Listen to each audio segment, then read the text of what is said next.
But I found that psychiatrist, and he overprescribed me. So he overprescribed me with one medication that one of my friends takes, like 10 milligrams, and he gave me like 20 milligrams 3 times a day. And then he gave me 3 milligrams of Xanax a day. So my body got dependent on Xanax, number one. And number two, I overdosed. I didn't mean to at all. I overdosed on this one medication called propranolol. And I took Benadryl with it. And for some reason, I ended up in the hospital. The next day, Ayala and I got 2 hours of sleep that night, had a panic attack, and he's been so supportive. But then we had to fly to Portugal to do a job, and my mom always taught me, like, even if you're dying, like, be professional, do the job. So I fly out to Portugal, and the panic attacks are just getting worse and worse and worse, and we don't know how to stop them. The Xanax isn't working. Nothing's working. I do the photo shoot, which I cannot believe I got through. And then I had to cut my trip short in London and fly back to LA automatically, like immediately. Then we found out that I have encephalitis, which is inflammation of the brain, and I'm also on steroids for that, and a bunch of supplements for that. So I felt really hopeless, helpless, just all the above. And then recently, my family and I found this beautiful place in Arizona, and a beautiful place in Arizona that would help me come down on the Xanax. I had already come down on Xanax. I wasn't like a drug addict, but my body was dependent on it because of how much the doctor had prescribed me.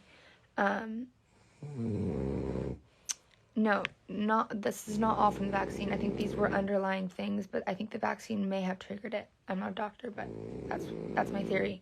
Sorry, my dog. So what was I saying? Yeah, found this beautiful place in Arizona, and I actually just got back yesterday. I'm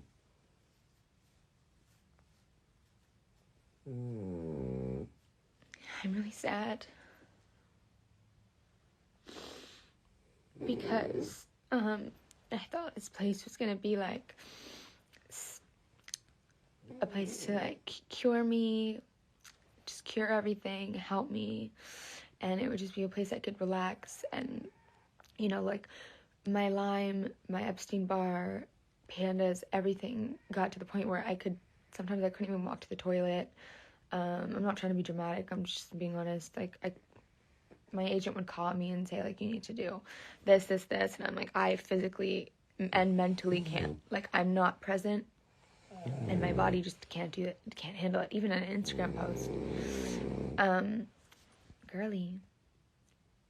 Play stationary. Anyway, so I went to Arizona and to try and detox the toxins out of my body, kind of like help with the Lyme, Epstein-Barr, the encephalitis, the pandas, the strep. I also have strep and staph infection, lots of things, and the SIBO. Anyways, long story short, went to Arizona, and it was really hard at first being there. It was a treatment center. It wasn't rehab. It was something I had to invest in with my own money, which was a scary thing because like I had to just trust in this one place and trust a place and just kind of gamble on that to get better. And I get there, everything's seeming to work. I cut down so much on my Xanax. I'm so happy about it. And I'm having seizures left and right. The seizures started for me in July in Mykonos, actually, after flying. So that's how we kind of know that it's a brain inflammation thing, is that is that with flying, it inflames my brain so much to the point that I get seizures, and I've just been having seizures since July, so that's been pretty scary as well.